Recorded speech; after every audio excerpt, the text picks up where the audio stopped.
Real benefit and awesome part of Ashtanga is how fit you become, like how strong, and how you lose weight, you slim down, and you gain muscular power, and your whole face will change, and your eyes and your skin and everything gets cleansed and purified. And you can, through your diet, you can kind of speed that process up. You can help it with a good diet so that your yoga practice and your diet are working together. Or you can slow it down.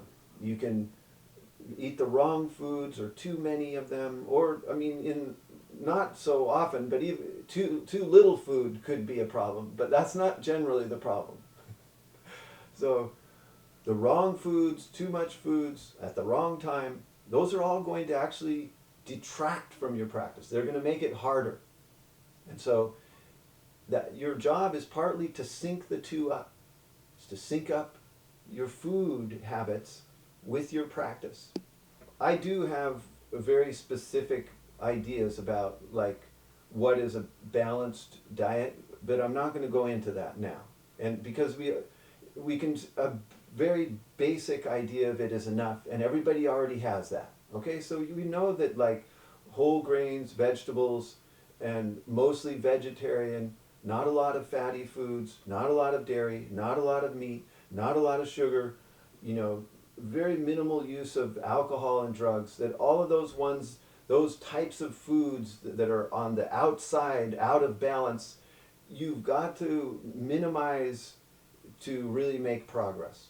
Okay, that's just clear. And without specifics like it's not a macrobiotic diet, it's not a vegan diet, it's not this or that, it's just everybody can come to an agreement of just fairly central place with it. Is when you're beginning, oftentimes, everyone's got a different experience, of course, but there's a lot of good feelings. I mean, some people are humbled immediately and it just feels awful, but you do it because you know you feel better afterwards, or there's something in you that knows that it's nourishing. But a lot of people, man, after you practice, you're high and you feel good, like, whoa, this is awesome. And you also feel like you're making progress, like you learn so much, and it's like it's all very thrilling and a lot of new stuff. And at some point, though, that plateaus, that newness, and progress comes slower.